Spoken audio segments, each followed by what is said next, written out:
Sasa hiyo kikundi ilewe vizuri, maana ina kazi mzuri. Bwana Yesu asifiwe sana. Amen. Basi Bwana Mungu awabariki, awatende mema, na tunaweza kuketi katika uwepo wa Bwana. Amen. Bwana Yesu apewe sifa. Haleluya.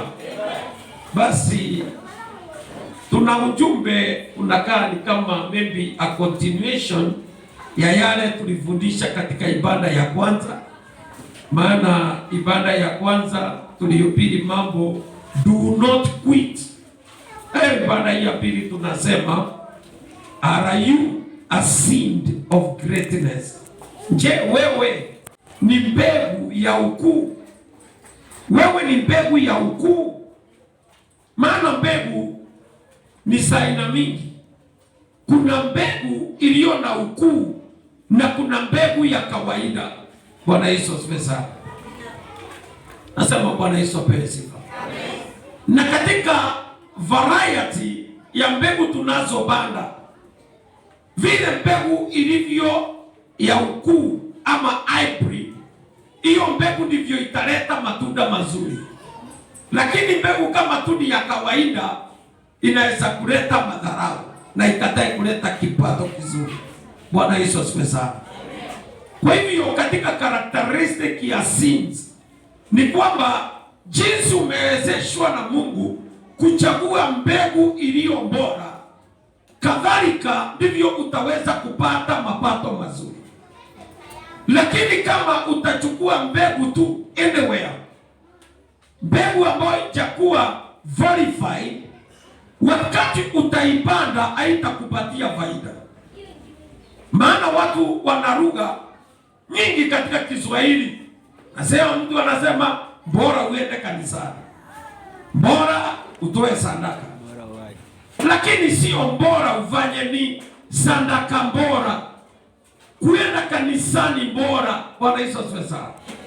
Maana ukienda kwa mahali bora, mambo yako yatakuwa mazuri na kila kitu unafanya kitakuletea faida. Bwana Yesu asifiwe sana. Nasema haleluya. Kwa hivyo katika mambo tunayoyazungumzia ni kwamba mpendwa wa Mungu, lazima ujielewe wewe ni mbegu yenye ukuu, na mahali Bwana alikupanda utapata, yani utapata kufanikiwa maradufu, kwa sababu wewe si mbegu ya kawaida, wewe ni mbegu yenye ukuu. Sema amina. Tunaenda kuangalia ujumbe, kwa maana tunaposema mambo ya mbegu yenye ukuu, kuna mambo fulani Mungu anataka tuyatambue. Na tunapo realize we are not just watu wa kawaida, sisi ni mbegu iliyo na ukuu, tunaanzaga kumtumikia Mungu kwa njia ya ukuu. Bwana Yesu asifiwe sana. Amen. Nataka tuingie katika kitabu cha Daniel chapter 1 verses 8 to 15. Daniel chapter 1 verses 8 to 15. Alafu tutasomewa the same Daniel 18 to 20. Amen.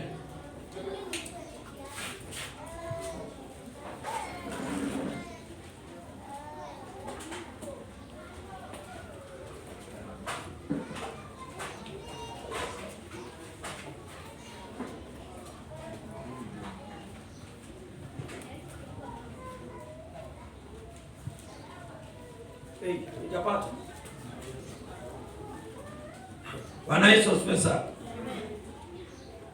Daniel chapter 1 verses 8 to 15.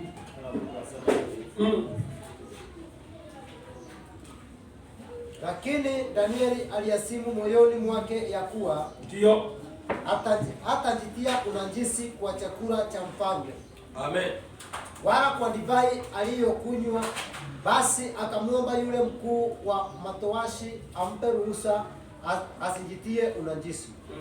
Basi Mungu alimjalia Danieli kupata kibali na huruma machoni pa huyo mkuu wa matowashi. Ndio. Mkuu wa matowashi akamwambia Danieli, mimi namuogopa Bwana wangu mfalme, aliyewaagiza ninyi chakula chenu na kinywaji chenu. Kwa nini asione nyuso zenu kuwa asipendezi kama nyuso za vijana elimu zenu. Basi kwa kufanya hivyo mtahatarisha kichwa changu mbele ya mfalme.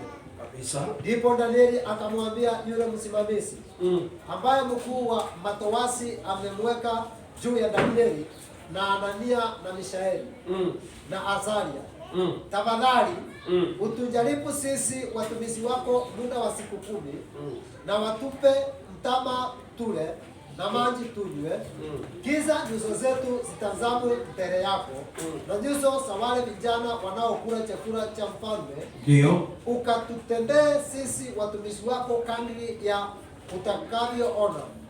Basi akawasikiliza katika jambo hilo. Mwisho wa zile siku 10 nyuso zao zilikuwa nzuri zaidi na miili yao ilikuwa inapendeza zaidi kuliko wale vijana wote waliokula chakula cha mfalme. Basi yule msimamizi akaiondoa posho yao ya chakula na ile divai waliopewa wanywe, akawapa mtama tu. 17. Basi kwa habari za hao vijana wanne, Mungu aliwapa maarifa na ujuzi katika elimu na hekima. Danieli naye alikuwa na ufahamu katika maono yote ya ndoto. Amen. Hata mwisho wa siku zile alizoziagiza mfalme za kuwaingiza mkuu wa matowashi, akawaingiza mbele ya mfalme na Nebukadneza. Amen. Umesoma 18:20? Ndio nasoma sasa.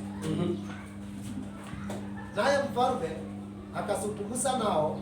Ndio. Na miongoni mwao wote hawakuonekana waliokuwa kama Danieli. Ndio. Na Anania na Mishaeli na Azaria, kwa hiyo wakasimama mbele ya mfalme. 20. Na katika kila jambo la hekima na ufahamu alilowauliza mfalme, ndio akawaona kuwa walivaa mara 10 zaidi ya waganga na wachawi waliokuwa katika ufalme wake. Amina. Bwana Yesu apewe sifa. Nasema Bwana Yesu apewe sifa. Leo tunaongea juu ya mbegu yenye ukuu. Haleluya. Mbegu yenye ukuu imetayarishiwa katika mateso mengi. Ikiwa wewe ni mbegu ya ukuu, mateso umepitia sio hapa. Hali za tatanishi umesipitia sio hapa. Bwana Yesu asifiwe sana. Maandiko inatuambia ya kwamba palikuwa na watu 4 ambao walikuwa, usiweke juu sana ya kuharibu sauti. Bwana Yesu apewe sifa. Palikuwa na watu 4 walikuwa wamefika viwango vya kuelewa Mungu wao. Na maandiko inasema hawa walikuwa Meshaka, Shadraka, Abednego na Danieli. Na watu hawa Mungu aliwataka awainue sana. Sema amina. Mungu alitaka awapeleke mahali pa juu. Mungu alitaka majina yao yakatajwe katika nchi ya ugenini. Na maandiko inatuambia ya kwamba hawa watu waliamua ndani ya mioyo yao wako tayari kupitia chochote watapitia ili nao wawe mbegu yenye ukuu. Sema amina. Maandiko inasema ya kwamba huyu Danieli walipewa an opportunity na wakaambiwa ya kwamba mtaenda katika ikulu ya mfalme na mtaandaliwa katika vinono vya nyumba ya mfalme, ili baada ya siku 10 mtasimamishwa mbele ya mfalme, na wale wataonekana wakiwa sawasawa, wanaonekana ukuu ndani yao, watapewa nafasi za kutumika katika ikulu. Sema amina. Maandiko inasema Meshaka, Shadraka, Abednego na Danieli wakati walipewa opportunity na wakaambiwa watakula vinono vya nyumba ya mfalme, wataenjoy matunda katika nyumba ya ukuu. Lakini maandiko inasema hawa 4 wakaamua ni afadhali waombe ruhusa, wasijichafue na vinono vya mfalme, wasijiweke unajisi na mambo makubwa ambayo mfalme alikuwa ameweka.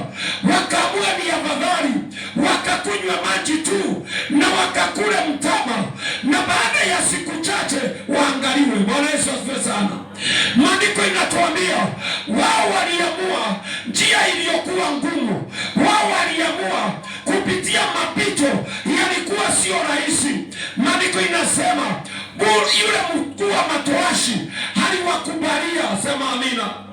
They were full of humility, maana waliomba, tafadhali turuhusu sisi tusijisavue kwa chakula cha kifalme, wacha tu tafadhali sisi tukunywe maji na tukule mtama, na baada ya siku chache ukapate kutuangalia, sema amina. Na yule mkuu wa matowashi alipoona unyenyekevu wao akawaambia basi ni sawa. Na maandiko inasema hawa watu wenye ukuu walikuwa wamefichwa, lakini wangejulikana namna gani? Wangejulikana tu wakati walikuja wakakubali magumu, sema amina. Wapendwa, bandara ya mazuri walioinuwa kwa ikulu walikubali wakapitia magumu. Wakati tuliko na nyakati tulicho nazo, watu wengi wamekubali waonekane wao ndio wako juu, waonekane tu ni wao ambao wanasifiwa, waonekane ni wao wanapigiwa makofi, hata kama wanafanya mambo ya udhalimu, hata kama wanadisobey, wanataka wapigiwe kelele, wao ndio wanaenda vizuri. Lakini nataka kusema hawa watu wanne waliamua ya kwamba kwa unyenyekevu wote tupatie nafasi, tujaribu kwa maji na mtama, tujaribu kwa hali ya maisha kama haya ya chini, halafu utaona vile Mungu atafanya, sema amina. Wapendwa, wale watu hujiinua ushushwa, na wale watu unyenyekea wanashuka chini, Mungu anawainua juu, sema amina. Maandiko inasema baada ya siku 10 wale waliokula vinono vya mfalme walipopresentiwa mbele ya mfalme, walionekana ni watu ambao walikuwa na sura mbaya, kwa maana kwa sababu walipewa nafasi, walikuwa walienda wakakula katika hali ya greediness, wakanona hata wakapita kawaida. Lakini hawa wajamaa wanne walipewa mtama na maji. Walipopresentiwa mbele ya mfalme, mfalme alisema hawa watu wanne ni afadhali mara 10 kuliko wale, sema amina. Praise the Lord Jesus. Mbegu ya Mungu wapendwa haiozi, hata kama itapitishiwa wapi haiwezi funikwa na mchanga, sema amina. Mbegu ya Mungu hata watu wachukue matobe wakuja waifunike na isionekane, jua litawaka, na jua likiwaka matobe unaanguka na sura yako itabakia vile, sema amina. Wanaweza nena maneno hata ya kukufuru kwa mbegu ambayo Mungu ameichagua, lakini hiyo mbegu haiwezi katishwa tamaa, itasonga mbele, sema amina. Maandiko inasema hawa wanne walionekana bora.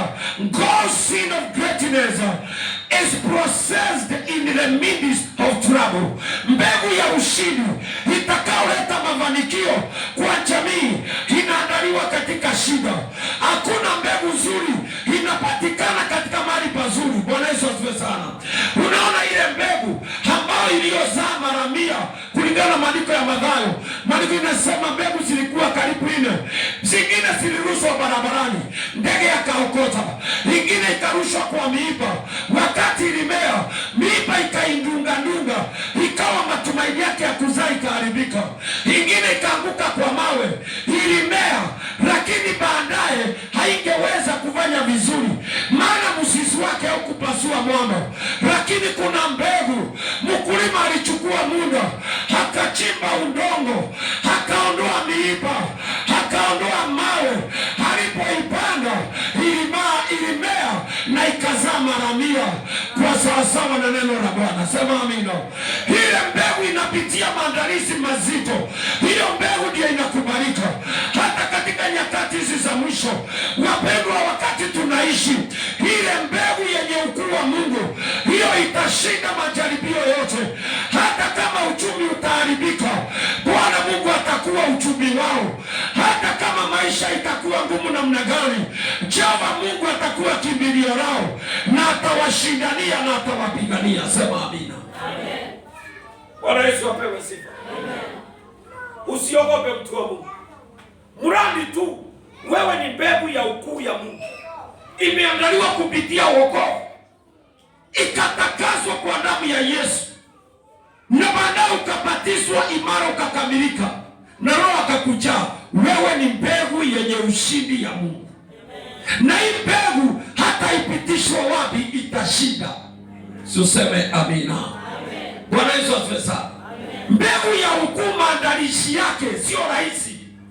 Mwenye ataonyesha ukuu, mambo yatapita mengi mazito, pepo zitapita nyingi za kuvuma, lakini kwa sababu yeye aliamua na Mungu atasimama naye. Hiyo mbegu itafanikiwa, hiyo mbegu itamea na italeta uzuri. Sema amina. Bwana Yesu apewe sifa. Tusomewe katika kitabu cha Psalms 119:67 to 71. Nataka kuona hiyo mbegu. Sometimes inaweza pitishwa mateso yake kwanza, ama unaweza kubaliwa na baadaye ujaribiwe baadaye. Sema amina. Hii mbegu Mungu anaitesti na mambo mengi. Inaweza testiwa mara ya kwanza, na ndipo tunasemanga afadhali watumishi wale upitia magumu mara ya kwanza wanapoanza. Mungu anawajaribu na mazito akianza, kuliko wale wanamalizianga na ugumu. Unajua wakati sasa umejawa na kiburi chote, umefanya kama ni huduma. Bwana Yesu asifiwe sana. Unafanya kama ni huduma, ukafanya mambo yote, unajikuta ya kwamba umeitisha mambegu, umepeleka vituko vingi kwa hiyo huduma, mpaka Mungu anakuambia ya kwamba, anakuambia saa hii sasa, kwa matendo umetenda, ninakuomba ya kwamba ukaandi over hiyo huduma kwa mtu mwingine, maana nataka kukupeleka katika hali ya maandalizi. Hiyo kitu inauma. Bwana Yesu asifiwe sana. Afadhali ule mtu pitia mateso kwanza, anajaribu kitu akiendi, anapambana nacho akiendi, lakini baadaye Mungu atamfanya achanue, na atakapochanua hakuna kitu ya kumrudisha nyuma. Amen. Si useme amina. Amen. Praise the Lord Jesus. Amen. Wale watu wameibarikiwa kwanza na watu wameiva upitia shida sana. Maana nimeiona mtu amegusa fedha, hata ni rafiki yangu. Alikuwa kupata milioni, kununua gari kwake haikuwa shida. Lakini wakati fedha iliisha, alirudia mgoka na kukunywa pombe.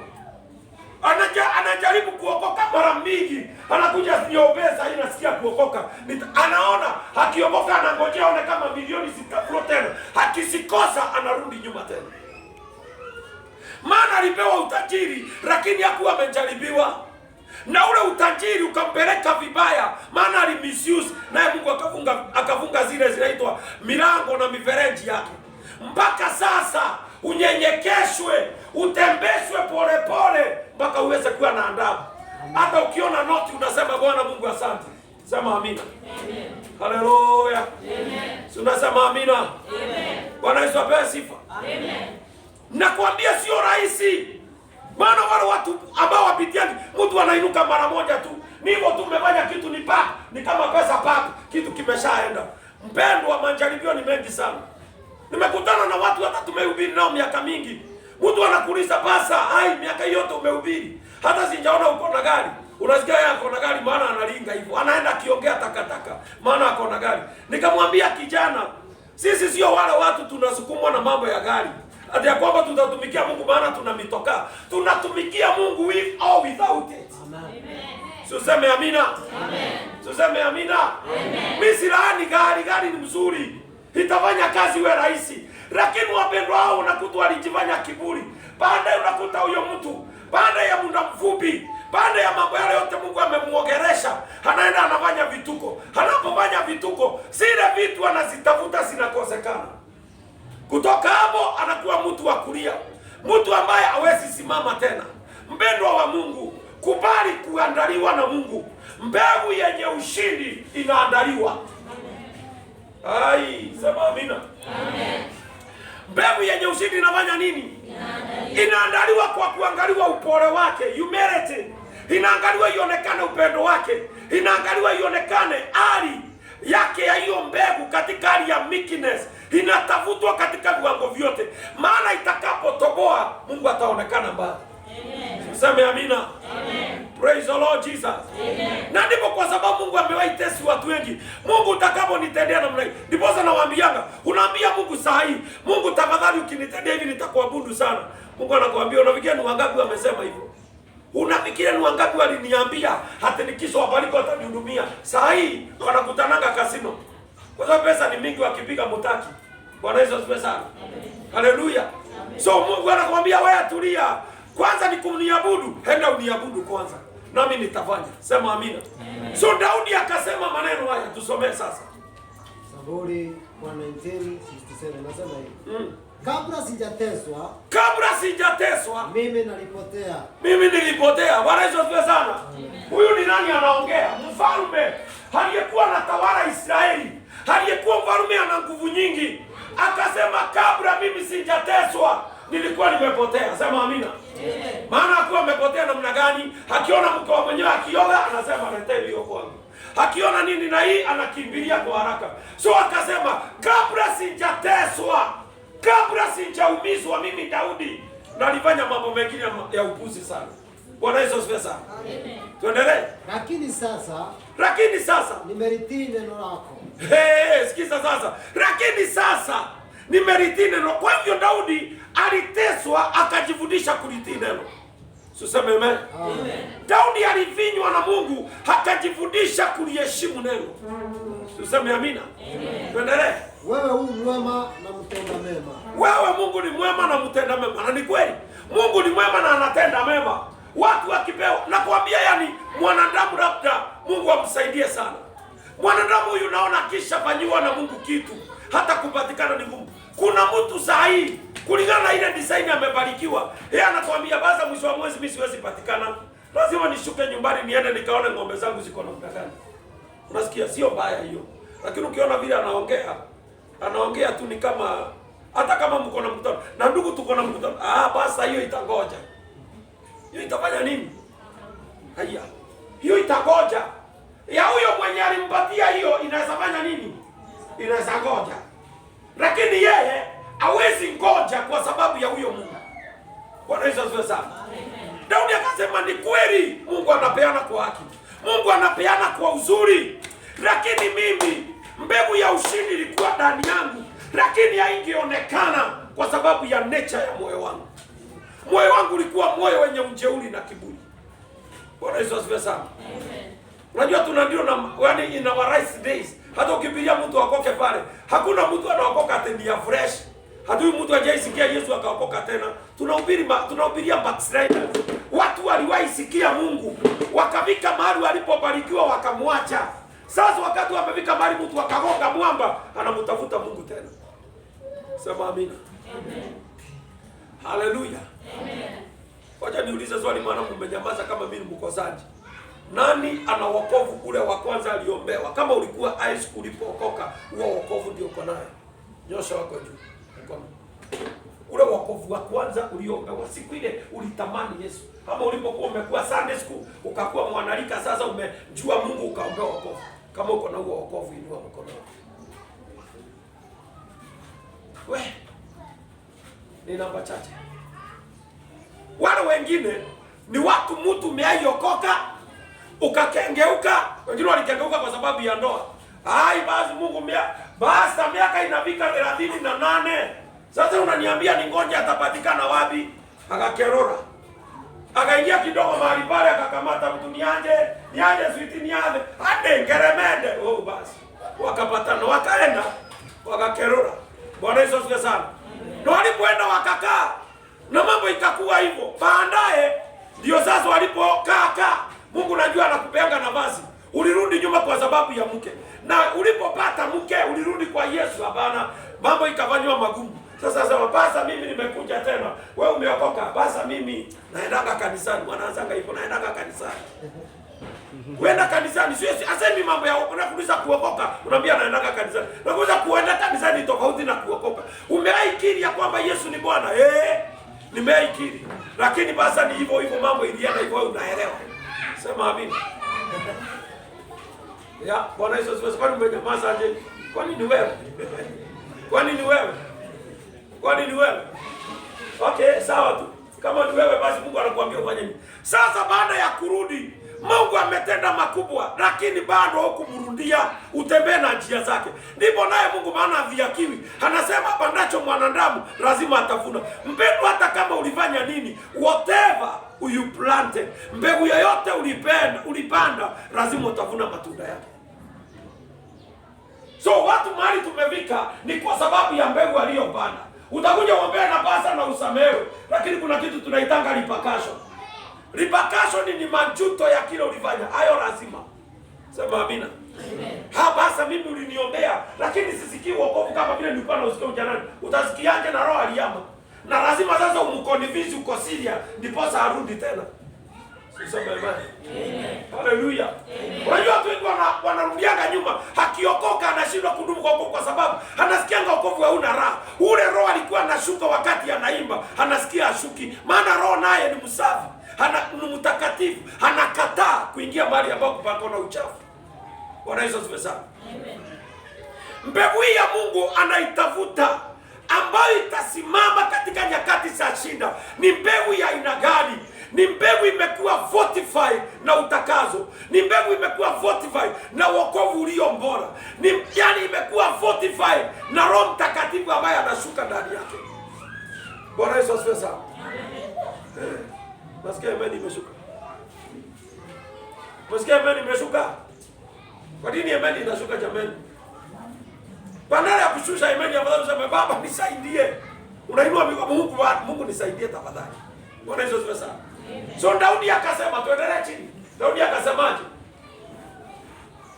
Wewe umwema na mtenda mema. Wewe umwema Mungu na mtenda mema. Unifundishe amri zako. Unifundishe amri zako. Wenye kiburi wamenisuiria uongo. Wenye kiburi wamenisuiria. Kwa moyo wangu wote. Kwa moyo wangu wote. Nitashika mausio yako. Nitashika. Unaona Daudi sasa amevinywa, amekanyangwa mpaka sasa amegeukia Mungu. Anamwambia kwa ukweli, nitakurundia Mungu. Wapendwa, mpaka tufikie mahali kwa ukweli turundie Mungu. Sema amina. Amen. Nini kilifanya Daudi akakubalika? Ni Psalm chapter 51. Alienda kwa Mungu akamwambia, kwa kweli Bwana, kwako wewe umejawa na kweli, lakini mimi ni muasi na muovu. Maana hata mimba yangu mama yangu alichukua hatiani, na ndiposa uovu wote ufanya kwa sababu ya dhambi ya kemerera, ile ambayo inanifuata nyuma niliyozaliwa nayo. Akamwambia Mungu, wewe ndio umejawa na kweli, na kweli iko ndani yako. Akamwambia Bwana, nisafishe na isobo yako. Chukua isobo yako ingie ndani yangu, unioshe uovu wote. Sema amina. Mpaka Mungu akaona huyu jamaa amembounce back sana, akasema is a man after my own heart. Ni mbegu ya ushindi niliyoichagua, inaweza kuniangalia mimi. Sema amina. Amen. Haleluya sambore. Amen. Mbegu ya Mungu ambao Bwana anaiandaa inapitia majaribio mengi. Katika verse 71 anasema nini? Tusome verse 71. Ilikuwa vema kwangu. Ilikuwa vema kwangu kuwa naliteswa. Kuwa naliteswa. Nipate kujifunza amri zako. Nipate kujifunza amri zako. Na uniona. Sasa alisema pale mwanzo, yalibidi kwako Baba, na alibidi nikaliteswa, nijifundishe kusibeba amri. Daudi alikubali afadhali angeteswa, afadhali angeumizwa, naye ajue kubeba amri. Amen. Lakini kizazi cha sasa ni vile tutaki. Maana mtu hakuna mwenye anataka apitishwe discipline ya Mungu ili aweze kuqualify. Bwana Yesu asifiwe sana. Amen. Haleluya. Amen. Bwana Yesu asifiwe sana. Amen. Tuko pamoja. Bwana ni agosho. Amen. Daudi alielewa mambo haya na akasema, Bwana, mimi kweli mimi ni mtu kama mnyama, yale nimetenda ni mabaya. Bwana Yesu asifiwe sana. Amen. Kamwambia Mungu, yalibidi mimi niliteswe, inabidi mimi niumizwe kiasi ndiposa nijifundishe kushika amri. Useme amina. Amen. Wapendwa, kanisa la kiroho ama la Kristo limekuwa na udhaifu, maana limekataa mateso ya Ukristo. Limekataa mateso yale yanafanya tupate kuonekana Mungu ameonekana. Mwenye alitukomboa ambao ni Yesu Kristo aliumizwa sana, aliteswa. Bwana Yesu asifiwe sana. Amen. Aliwekwa taji ya miiba, alipigiliwa misumari, aliwekelewa nyaunyo 40. Sema amina. Amen. Hiyo ni mkate na mrubani. Hiyo ni mkate na siagi.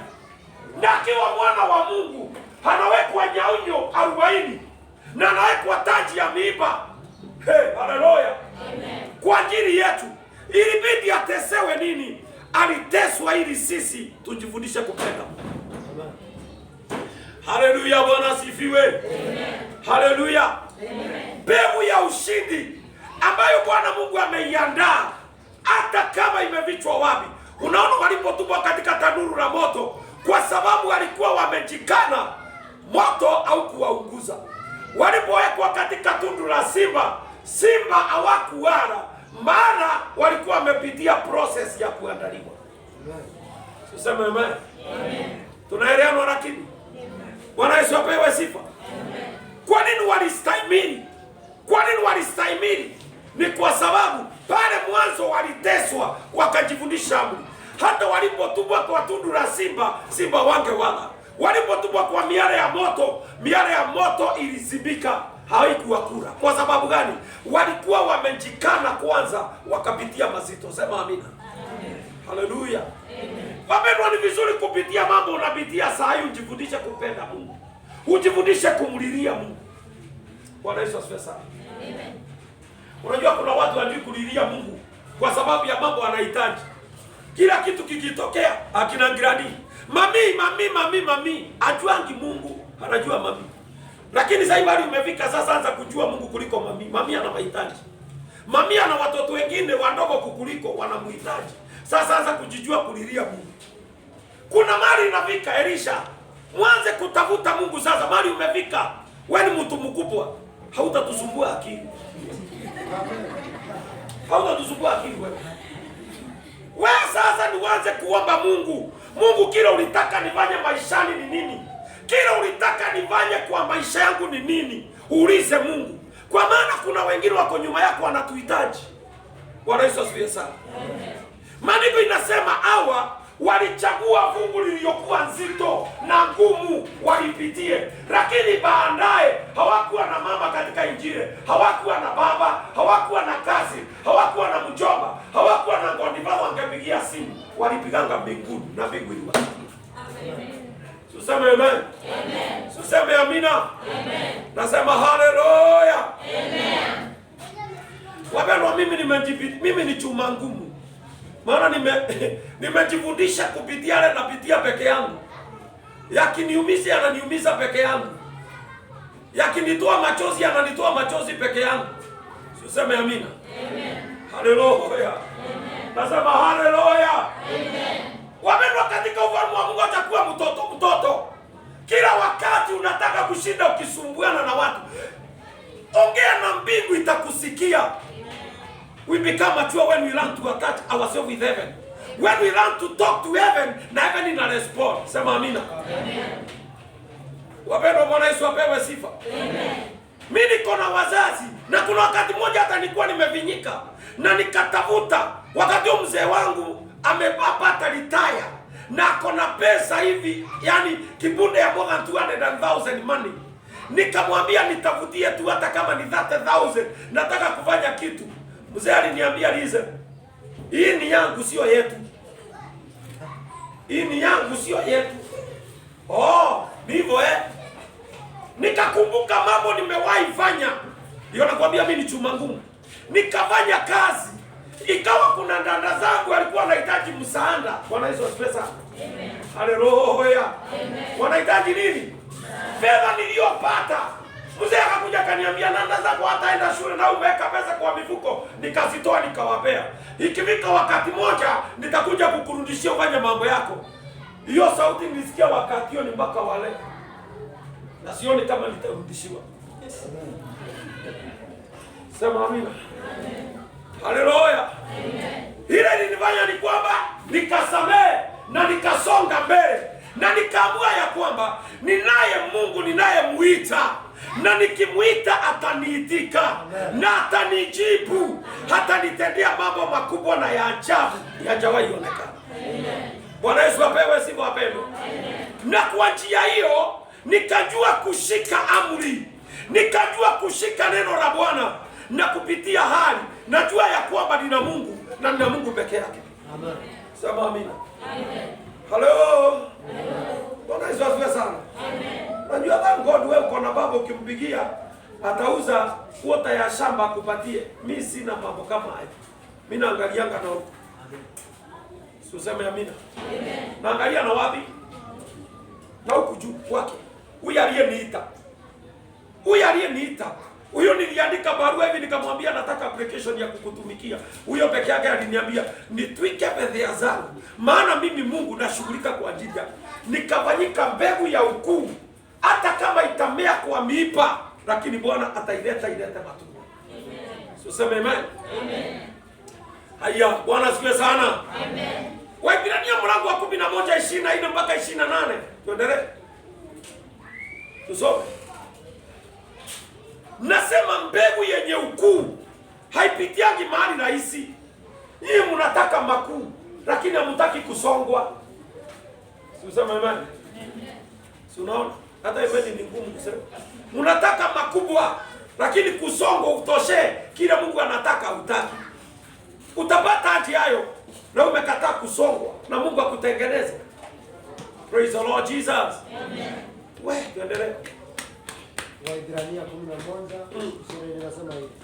Kwa imani Musa alipokuwa mtu mzima akakataa kuitwa mwana wa binti Farao. Wakati tunafika tu maturity, kuna vitu tunakataa. Bwana Yesu asifiwe sana. Wakati tumefikia ukomavu fulani katika maisha haya ya wokovu na maisha yetu ya kawaida, kuna uamuzi tunafanya. Bwana Yesu asifiwe sana. Maandiko inasema Musa alipokuwa mtu mzima, kuna mambo alikataa. Alikuwa anahitanishwa na binti Farao, lakini alipochunguza alijua yeye sio mtoto wa binti Farao. Yeye ni Muisraeli, aliponyoka tu. Kuna watoto wengi walikufa wakati Musa aliponyoka. Sema amina. Amen.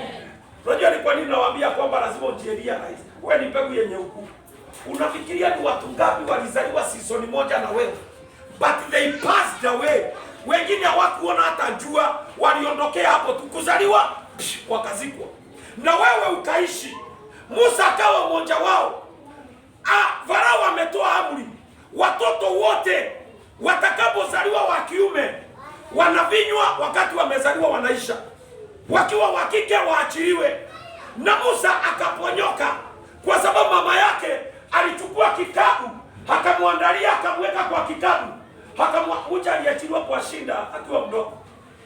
Mtoto wa kunyonya anawekwa kwa kitabu, anarushwa kwa maji.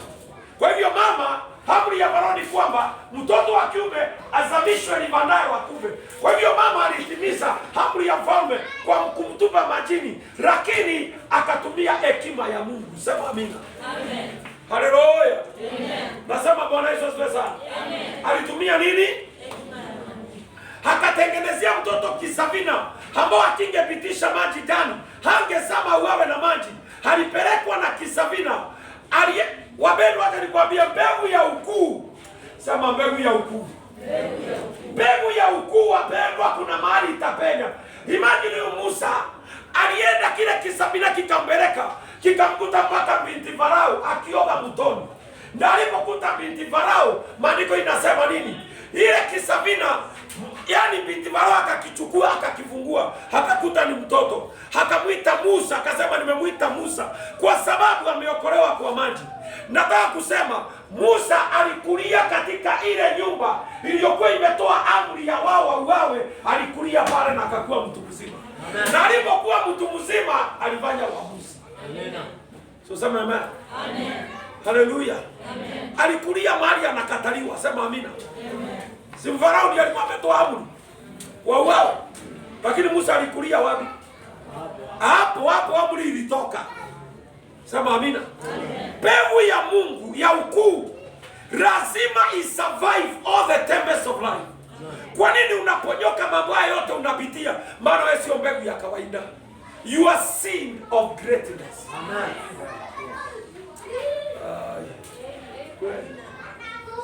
Nafikiria hiyo seed haiko hapo. Nafikiria hiyo mbegu haiko hapo. Hakuna kudanganya. Watu wanajua kusema amen, mnaniambia mnajua hiyo mbegu hakuna. Labda Mungu atafuta pengine. Nakwambia ukweli, unajua mimi nikisikia roho nasikia. Mbegu ya ukweli inasikika. Hata unasikia mtu amen ni mimi. Hata yeye anajua ni mimi. Sema amina. Amen. Lakini nyinyi hapa unasikia mbegu ya ukuu, mnaniangalia kama picha. Kwani nini? Kareke. Kama mtaki. Tumalize ujumbe tuombe tuende. Bwana Yesu asifiwe sana. Amen. Hey, Bwana Yesu asifiwe sana. Amen. Naongea maneno 100, nyinyi nikiwaambia baada ya maneno 100 mseme amen, hamwezi sema. Na nyinyi ni wakuu kweli. Wapendwa, kutofautisha uelewe ni nani, hiyo ndio shida. Na mpaka mahali upo hapo hata shaitani kanajaribianga, kana kundanganya. Unaambiwa mbegu ya ukuu. Badala ya kujielewa hivyo, ili uanze kukataa vitu vile unaona. Musa alipokuwa mtu mzima, kuna vitu alikataa. Mbegu za ukuu, kuna vitu wanakataanga. Bwana Yesu asifiwe sana. Musa alisema nimekataa. Mimi sitaitwa binti, mtoto wa binti Farao. Nitaondoka niende nikateseke pamoja na watu wangu. Najua watu wangu ni watumwa. Wacha niende nikateseke nao. Hata ili Mungu atakaposhuka wakomboe, nami atanikomboa. Lakini Musa hakujua ya kwamba yeye ndiye Mungu atatumia kuwakomboa. Sema amen. Amen. Hallelujah. Amen. Hapa watu walio hapa mngejijua nyinyi. Wale nahubiria ujumbe huu anausikia. Nafikiria ujumbe ungepelekwa mahali pengine watu wasikie kile nimesema. Saa hii hawa watu wangekuwa wanasema saa hii nimepona. Maana what Moses did, alielewa yeye ni nani na akakataa hali ya kuchukuliwa. Sio sema amen. Amen. Unapojielewa wewe ni nani, kuna vitu unakataa. Sema amina. Amen. Unakataa mambo ya kuteswa na kuhangaishwa. Alisema mimi sio mtoto wa binti Farao. Na akaamka akaenda akasema acha niende kwa nyumba ya Israeli. Pale wanafanya matofali. Pale wanakatishwa nyasi. Pale wanapigwa vipoko. Wacha niende hapo. Maana hao ndio ndugu zangu na dada zangu. Na siku ile Mungu atawakomboa na mimi nitakombolewa. Amen. Wapendwa, kuna vitu unafaa kukataa. Sema amina. Amen. Wakati mbegu ya ukuu imejua yeye ni nani, inakatanga mambo fulani. Kuna mambo mmekataa kukataa. Unavinyika pale umekubalia tu. Unanyamaza pale. Unapinga unanyamazia pale tu. Mpendo wa Mungu, kuna vitu unafaa kukataa. Neema ya Mungu iliyofunuliwa imetufundisha kukataa. Amen. Sema amina. Amen. Haleluya. Amen. Mundu wa Savina, wewe ni nini unasikia kukataa? Naona? Nakataa kukaa kwa kuangaika kwa ndoa. Amen. Napigiwa makofi. Musa alikataa yeye kuitwa mtoto wa binti Farao. Yeye naye amekataa maisha ya mahangaiko na Mungu akuondolee. Sababu umeikataa. Wapendwa, kuna vitu until you reject them. Unaposikataa ndio Mungu anaziondoa. Amen. Tuseme amen. Amen. Ama uone Petero akiwa ameletewa sahani ambayo ilikuwa imejaa vyura na all kind of reptile. Na Mungu akamwambia, "Wewe Petero, uwe na ule." Petero akamwambia Mungu, vitu najisi. Vitu ambavyo vinakaa namna hiyo mimi sijai kula. Na isiwezi kula. Ile sahani ilichukuliwa ikaondolewa. Kwa hiyo ukikataa kitu kinafanya nini? Tuseme amen. Amen. Tuseme amina. Amen. Mkikataa vitu vinaondolewa. Shida tulio nao ni kwamba tuna nguvu ya kukataa. Hauna nguvu ya kureject kitu.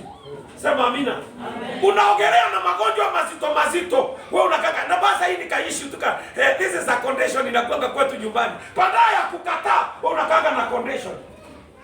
Na ubaba kwa nyumba ya Mungu ninahubiri na bado hiyo kitu unaikalia ni condition pasa. Inakuanga na baba ilienda na antiko na brethren, mpaka wakati tutafika mahali sisi ni mbegu ya ukuu, lazima tukatae mambo fulani. Amen. Haleluya. Amen. Sema amina. Amen. Hata mama yako unajua alikuja hakurashia.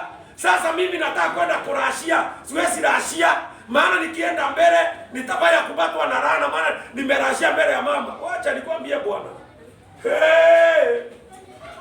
Ukiamini jinsi ujionavyo ndivyo ulivyo. Hata huwezi enda kufanya mambo yako kwa sababu mama alikuwa na jukumu lake amepewa. Na kama hakujijua, taabu na shida ni kwake. Lakini wewe una destiny Mungu amekupatia uweze kuifurahi. Bwana Yesu asifiwe sana. Haleluya. Bwana Yesu asifiwe sana. Basi unajua kuna mahali tunaweza endelea, maana hata mama kuna siku alisema hakuna mtu atajisaidia na ukabaki na hilo. Badala ya kusema neema ya Mungu iliyofunuliwa imeniambia kukataa, na kama vile Somoro na Mbayuayu katika kutangatanga kwake, laana isiyo na sababu haipigi mtu. Hiyo laana mama, nimeikunja kama karatasi na nimeitupa kwa moto. Haitanifuata. Unaona sasa wamezaa simika wote. Hiyo itawezekana. Useme amina. Amen. Nasema Bwana Yesu apewe sifa. Amen. Nasema Bwana Yesu asifiwe sana. Amen. Mimi nikiwa kijana mdogo nimemaliza college. Nakutana na babu yangu ambaye ni babu mwenye kuzaa mama. Ananiambia unajua nini? Utakapopata kazi utaninunulia jacket. Utaniletea jacket na ni lazima. Nikamwambia babu, kwani ni laana? Na nikamwambia sikiza. Sikiza babu. Kitu ya kwanza sijui nitapata kazi lini. Na sijui nikipata kazi kama utakuwa hai. Mimi maneno ya kuwekewa nitafanya wakati sina. Niambie sasa kama unataka nikununulie kitu naweza. Lakini usiniwekee kitu kama laana. Na hiyo nimeifuta, sitafanya kwa jina la Yesu Kristo aliye hai. Umesikia kama kuna mtu amesema amen? Hakujafika hizo viwango. Sema amina. Amen. Na nikamwambia kama bayuayu na shomoro katika kutangatanga kwake, laana isiyo na sababu haimpigi mtu. Mwambia matendo ya wema ilasimishangwi. Mimi naguswa tu na nakufanyia kwa hiari hata bila kuambiwa. Useme amina. Amen. Useme amina. Amen. Wameniwacheni kufungiwa nira kama ilivyo sawa na watu wasioamini wanataka kufunga maisha yenu. Haleluya. Amen. Mbegu ya ukuu hata ikipelekwa jehanamu. Hey. Yesu alikuwa mbegu ya ukuu. Akachukuliwa adui akapambana. Yesu akapelekwa mpaka msalabani. Akaumizwa mpaka akavia msalabani. Lakini alivia msalabani ilikuwa opportunity yake. Akachukua roho yake akamwambia Baba, mikononi mwako naiweka roho yako. Akaipeana. Anagu akashuka. Akaenda mpaka kuzimu. Akaenda akamwambia Shetani, lete kifunguo. Ulionyang'anya watu wa mamlaka ya kuishi bila wanataka. Lete hiyo kifunguo. Akaileta. Na maandiko inasema Yesu aliporudi hapa duniani, Yesu hakuozea kuzimu. Alipoingia mahali pale, mbegu ya Mungu hata itandikiwe kitanda kuzimu, lazima itatoka. Amen. Hey. Kuhubiria watu kama nyinyi ni kibarua. Ni kibarua. Resistance. Yaani wewe huoni kama kuna kitu unaweza fanya? Ni mkaangi hapo mnazungukia mahali pamoja. Brethren, kuna watu wanatafuta waambiwe kitu kinaweza kuwatoa mahali walipo. Watoke katika hiyo stagnancy. Huyo ndugu amesimama hapa ndio akasema ni mara ya kwanza kufika. Akasema kuna watu wanatafuta waingie mahali kama hapo wapate kitu kile. Ama ulisema nini? Nakurudia tena vile ulisema. Uko umesimama.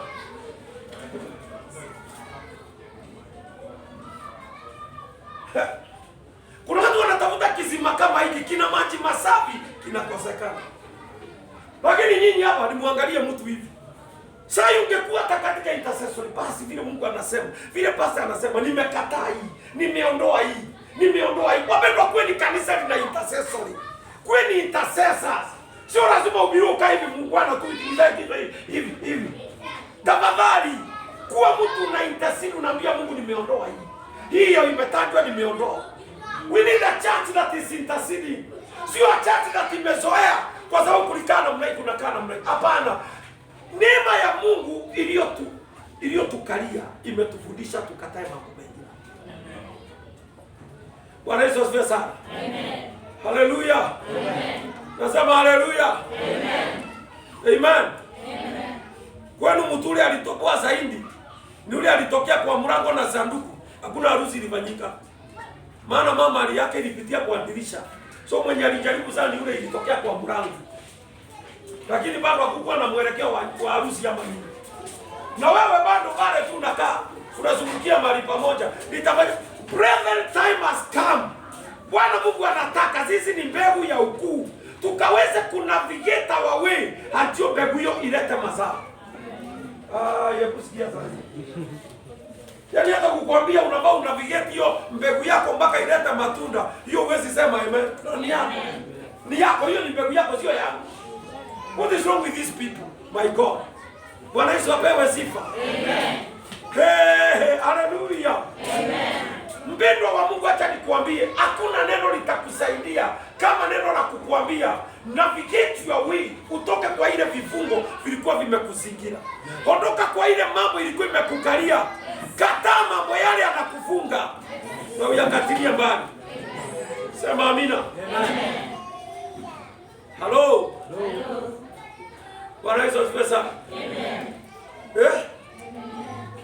Kuna wakati wa kukataa vitu fulani, na mkisikataa Mungu ataonyesha njia yake. Bwana Yesu apewe sifa. Haleluya. Amen. Tunamwona ya kwamba tunaendelea chini pale. Tuendelee na hiyo kitabu. Hapo ulikuwa unasoma. Oh, haleluya. Akaona na ni afadhali kupata mateso pamoja na watu wa Mungu kuliko. Akaona kupata nini? Afadhali kupata mateso kukula na watu wa Mungu kuliko kukula vinono vya nyumba ya Farao. Bwana Yesu asifiwe sana. Haleluya. Akaona ni afadhali kupata mateso katika nyumba ya Mungu, ya watu wa Mungu, kuliko kuendelea kuhangaikia katika kila mahali kwa nyumba ya Farao. Wapendwa, kuna mateso yale tunapitia tu ni ya muda. Mateso tunayaona ni ya muda, na yawezi linganishwa na utajiri wa utukufu ambao tumewekewa mbele yetu jamii. Haleluya. Mateso tunayaona ni ya muda. Hiyo ni kitu cha kudharauliwa. Unapiga kofi, unaweka kando na unaambia Mungu akutendee. Tuseme amen. Haleluya. Ukiona umependwa sana unapoteza. Sema amina. Amen. Kwa nini? Kuna matajiri wakuu sana, they never produce a seed of greatness ya mchichana mzuri anaweza olewa. Ndio unakutanga hata watu wakubwa wanatafutanga wachichana wa kuolewa na vijana wao katikati ya watu maskini. Kwa nini? Maana wao walilea mbegu mbaya kupitia vitu vyao vya kunonesha na kubembeleza. Na ndio nimwambia mara nyingi hapo, kama unatengeneza destiny ya huyu mtoto uliye naye, wacha kupamba mtoto sana. Hiyo unasikia kama kuna mtu amesema amen. Hatuwezi kaa hapa kwa ibada mtoto peremende. Ndio huyo nyonyo nje. Unaenda kutafuta peremende. Unalea nini wewe? What are you bringing up? Aya. Sinaona mmeniangalia. Unalea nini? Kesho hiyo ni bomu umewekelea hivi. Na itafanya nini? Wacha hiyo ni bomu umefanya nini? Umeitenga already, lakini itafanya nini? Sema amina.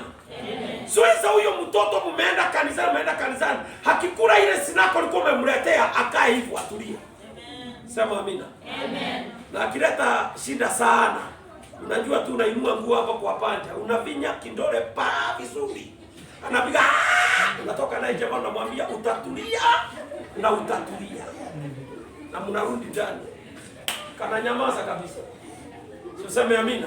Amen. Na unajua ni mbegu ya ukuu unalea. Amen. Tuseme amen. Amen. Tuseme amina. Amen. Haleluya. Amen. Lakini wapendwa, unapamba mtoto, unampamba mpaka ile ukuu Mungu alitaka uweke ndani yake hakuna. Kama mimi, kama baba. Musa alipokuwa mtu mzima, alikataa kupamba na mazuri ya Farao. Akasema acha nitoke.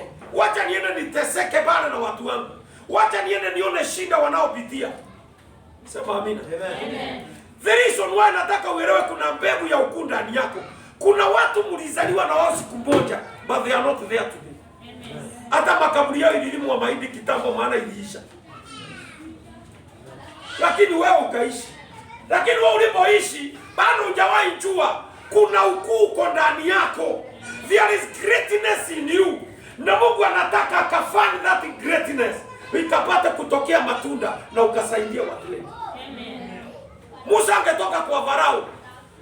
Okay, tuwezi sema Mungu angetuma nani akawaokoe. Lakini qualification Mungu alitaka za mtu ambaye atakuwa ngoa watu wake walikuwa watu kama Musa. Sema amina. Amen. Mtu akiona mtu anagonga mwenzake na anamgonga na ni mtoto ambaye anafaa kuishi vizuri, anamgonga ngumi na anakufa na anazika kwa mchanga. Sema amina. Amen. Haleluya. Amen. Unacheza nao watu. Na watu ndio walikuwa watumishi wa Mungu. Unajua nyinyi mmetakazika vizuri sana. Lakini wale walikuwa watumishi wa Mungu, Mungu anatumia. Ni watu wanagonga ngumi mtu anazika kwa mchanga. Na anaenda. Na bado Mungu anafuata anamwambia Musa, bado unahitaji ukafanye kazi. Ni nini Mungu aliona ndani ya Musa? Useme amen. Sitakwambia wewe ukajoke watu. Lakini nakwambia mwenye Mungu anatafuta ni mtu aliye na character isiyo na wengine. Useme amen. Mungu alipomwita akamwambia, ni vile umetangulia mbele. Kwa nini umefanya kabla yangu? Hata kama nikuangamiza kwa njia yangu.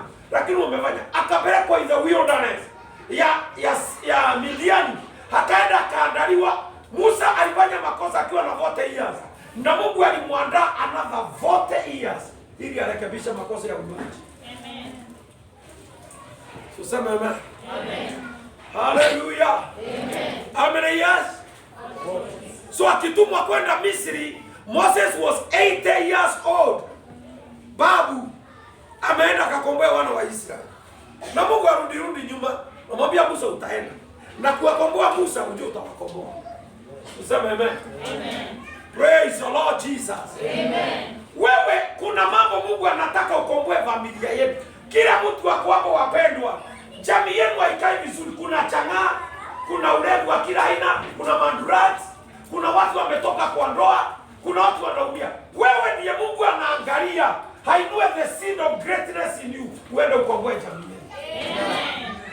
Tuseme amen. Amen. So Musa alipokomaa, Mungu alimwandaa ili aende akakomboe ndugu zake. Haende akakomboe wana wa Israeli. Wapendwa, sisi tunakaa ni kama tuna sababu ya kumwishia Mungu. We have a reason to serve God. Na Mungu ametuita ndiposa tukakomboe ndugu zetu. Amen. Sema amina. Amen. Hey, hallelujah. Amen. Unafikiria mafuta unaonyonya hapa ni ya bure?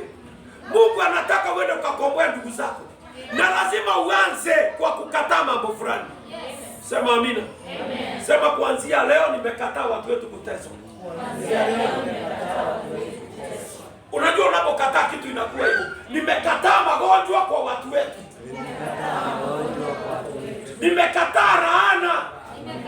Hata kama ni ya mababu wa vizazi 4. Hiyo laana haitaua watu wangu nikiwa. Sema amina. Amen. So wewe ndiye Mungu anatafuta akuenergize. Hakutie nguvu uende ukafanya ile kazi ambayo anataka. Amen. So sema amen. Amen. Na ili ujue ni wewe, ni mambo mangapi umeponyoka ajali kukufa na Mungu akakuinua. Unafikia Mungu alikuponyesha hiyo bure. So sema amen. Amen. Hallelujah. Amen. Bwana Yesu asifiwe sana. Amen. Kuna siku moja tulikuwa tunaenda huduma pande ya Makueni. Tukiwa tunjavika pale hotel. Nakwambia tulikutana na lori ya mrei. Ikatulima, gari ikapinduka ikaangalia kule tunatoka. Na mimi sikuumia. Hata na mwenye tulikuwa naye pia kuumia sana. Bwana Yesu asifiwe sana. Amen. Na nilipo survive hapo, nikamwambia Mungu, kwa nini nimeokoka? Kumbe kuna kazi kubwa nafaa kufanya mbele. Ndio Mungu akanikonfirmia yes, sema amen. Amen. Hallelujah. Amen. Nasema hallelujah. Amen. The reason why you are not going to die prematurely ni kwa sababu kuna assignment Mungu anataka ukaifanye. Amen. Hallelujah. Amen. Hapo ukisema hivyo ndio watu wanaonaga ikiwa kigaga. Wewe una assignment Mungu amekupatia ukaifanye. Amen. And this assignment you have to fulfill it. Yes. Sema amina. Amen. Kuna jukumu umewekelewa na Mungu na lile jukumu utalitekeleza. Amen. Sema amina. Amen. Bwana Yesu apewe sifa. Amen. We are just laying foundations. Ni misingi tunaweka, lakini wewe ujue ya kwamba ni wewe Mungu anaangalia. Amen. Ni wewe Mungu anatazama. Yes. Akupeleke kile hatua anataka. Amen. Bwana Yesu asifiwe sana. Amen. Mpendwa wa Mungu, utakapojua kukataa vitu utasonga mbali. Sema amen. Amen. Musa alipokataa alifanyika a seed of greatness. Yesu alipokataa kukufa, unajua shetani alikuwa anataka kuulia Yesu kwa msalaba. Lakini Yesu akajua hapana, mimi siwezi kufa kifo cha ujinga hapa cha shetani. Aliambia Mungu, Eloi Eloi, sema Ramazani, kwa nini Mungu umeniacha? Basi akamwambia Mungu, mikononi mwako, akachukua roho yake hivi akaitoa. Akamwambia mikononi mwako nimeiweka hapo. na nitaenda mpaka kuzimu, na nikimaliza kazi kuzimu nitakuja kuichukua.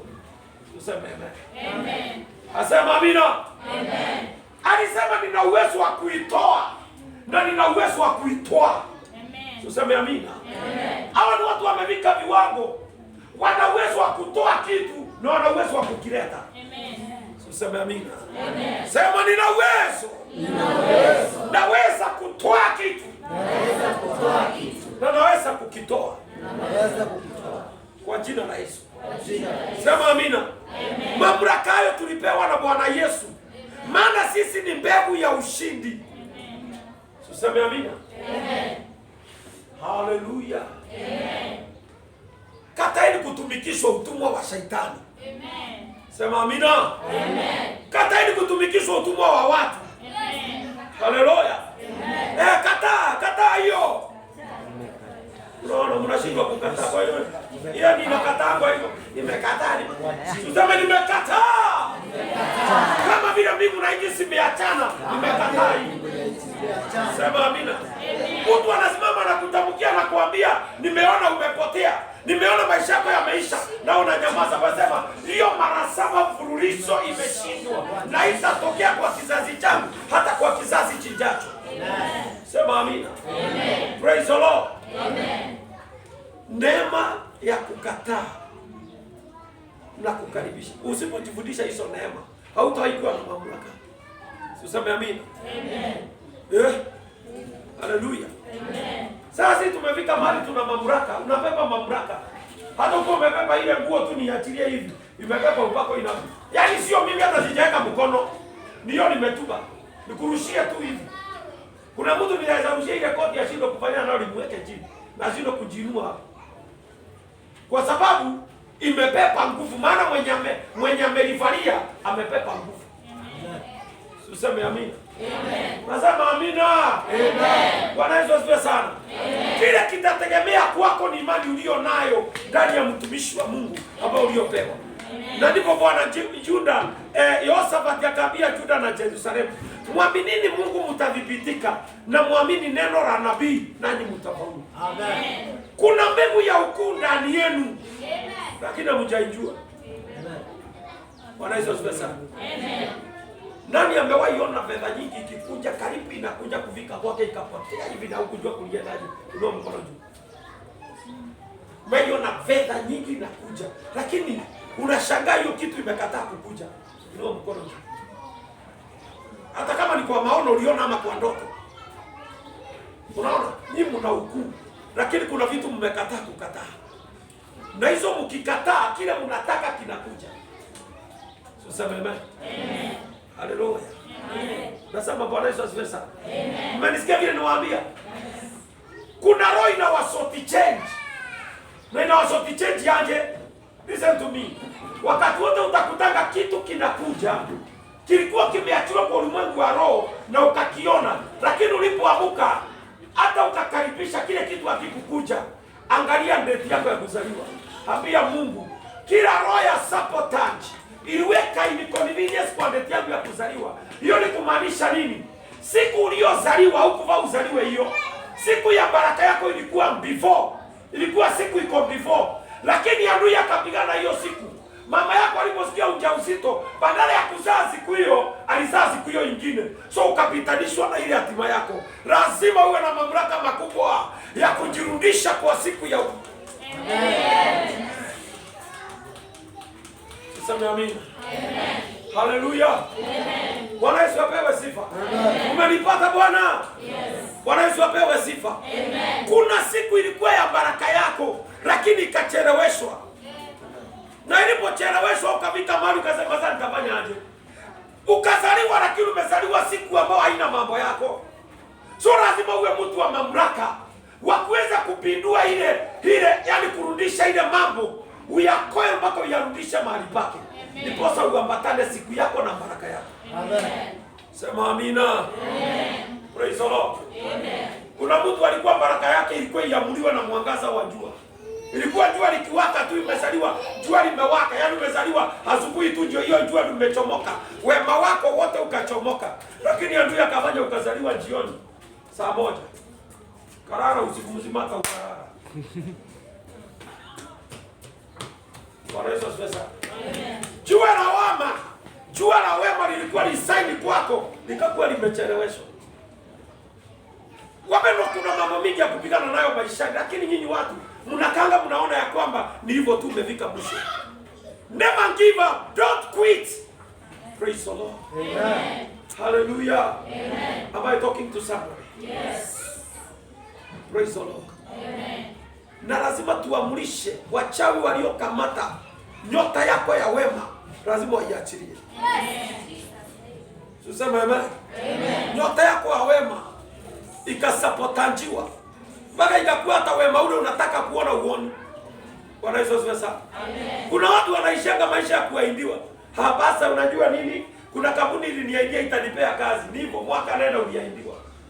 Lazima utoe mambo ya maandi, ufikisha mambo ya reality. Lazima utasema kuanzia leo nimekataa mambo ya ahadi, nataka the reality. Na nasema, unajua nyinyi ndio mjuangi kufanya mambo makubwa ya kuvita. Hata unaweza weka maji mbele yako ili upige maji hivi. Na ukosema kuanzia leo nimevuka mpaka wa mambo ya kuahidiangwa na nimeingia katika mpaka wa mambo ya reality. Amen. Na hiyo kitu umefanya kinafanyika. Amen. Tuseme amen. Amen. Unajua mambo ya Mungu haina formula nyingi, ni ile Roho atakupatia. Tuseme amen. Amen. Bwana Yesu apewe sifa. Amen. Maana mambo mengi tumeahidiwa yalikamatwa na watu wa Mungu wakakaa waongeange. Kuna watu wanaongeanga mambo mema lakini kwao haionekanangi, inaonekananga kwa neighbor. Bwana Yesu asifiwe sana. Amen. Nani amewaiomba kitu lakini baadaye kile kitu ulikuwa naomba exactly iko baadaye akikuja kwako ukakiona kwa neighbor? Najua kile naongea, Mungu akubariki dada. Najua kile unaongea. Lazima usitoe huko. Kule zinasabotajwa, zinachukua, zinapelekwa. Lazima usitoe huko na usilete kwa. Amen. Hiyo ni yangu. Sema amina.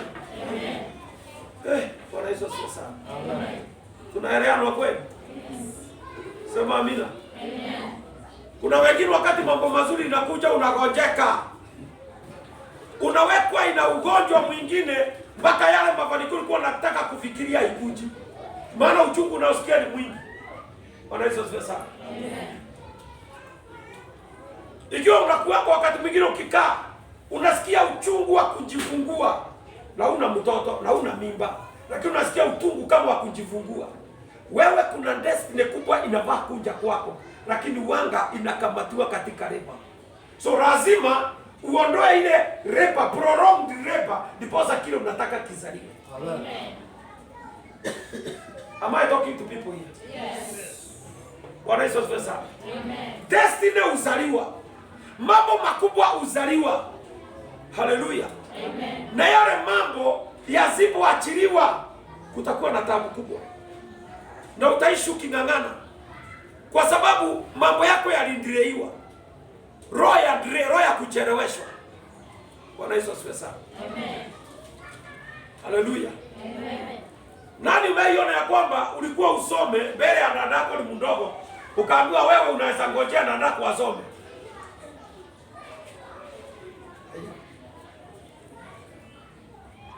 Bwana Yesu asifiwe sana. Amen.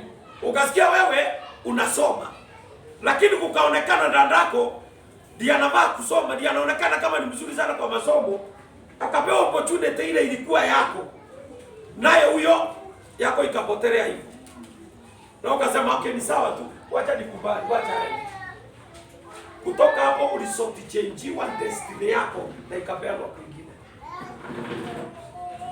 So tungangane naye hapa tukikemea pepo, hakuna pepo.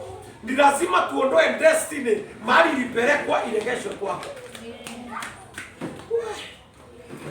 Pia nyinyi kuhubiriwa mtimu, mtumishi wa Mungu atahubiri mtimu utaisha. Bwana mnanyamaza kunyamaza. Nafikiria sio nyinyi nimeongea kwa wewe. Sawa. Sio nyinyi nimeongelelea. Si ni kweli? Neno alijaongelelea nyinyi hata. Amen. Na mnanyamaza tukisema wakati tunasema Bwana Yesu asifiwe, wewe sema amen. My God.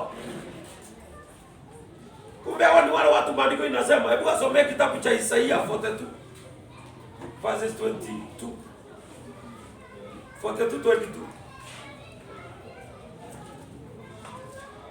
Nataka kumaliza sasa. Destiny kubwa lakini inakamatwa, inarudishwa nyuma. Yesu anataka kuzaliwa. Watoto waliuawa wengi na Herode.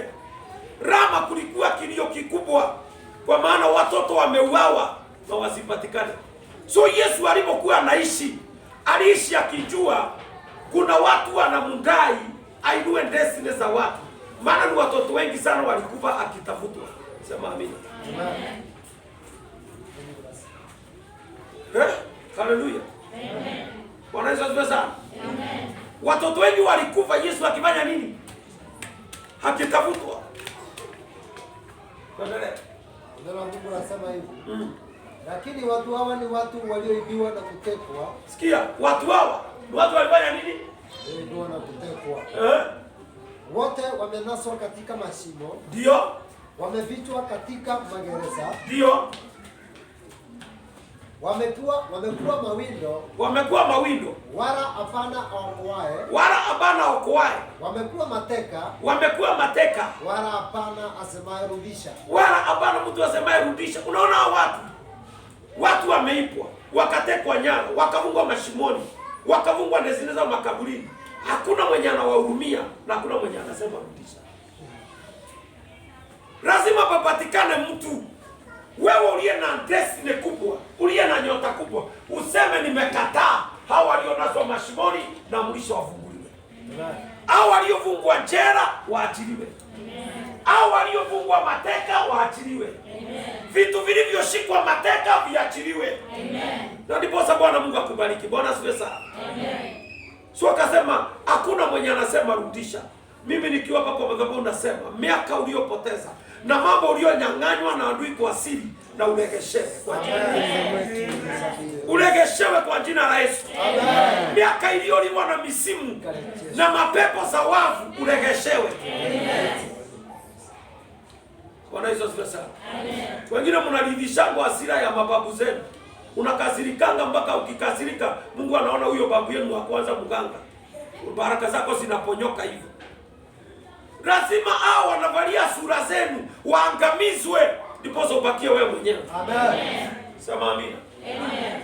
The kind of things lazima siondoke kwa maisha yetu ndipo Bwana Mungu aonekane. Amen. Sema amina. Amen. Hallelujah. Amen. Bwana Yesu apewe sifa. Amen. Kile kilicho chako ni chako. Amen. Hautanyang'anywa. Na lazima ukatae.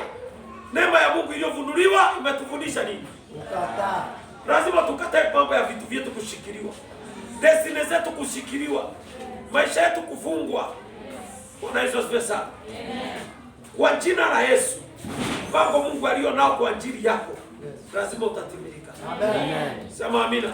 Amen. Utajisomea Deuteronomy chapter 12 verses 1 to 6. Lazima kuna vitu unavaa kudestroy. Deuteronomy chapter 12 verses 1 to 6. Alimwambia Musa utakapofika katika nchi imepondalia haribu kabisa. Mahali waliabudia miungu yao. Mahali walikanyanga juu ya milima mikubwa, juu ya mahali wa kwenye majani miti yenye majani mabichi. Pomweni kabisa mahali pale. Aya, soma Genesis chapter 2 verses 1 to 6. Kuna mambo Abraham aliacha ndipo akapata kuitwa baba wa taifa. Sema amina. Amen. Katika Isaia mlango wa 47 1 to 6. Maandiko inasema watu wenye haki huondolewa, watu waaminifu huondolewa, na hakuna mtu anajiuliza kwa nini wameondolewa. Bwana Yesu asifiwe sana. Amen. Haleluya. Amen. Wapendwa, wasema kuanzia leo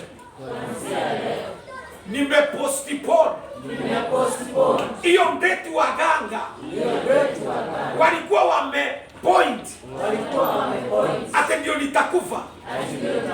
Nimepostpone ya kwamba haitakuwa kwa jina la Yesu.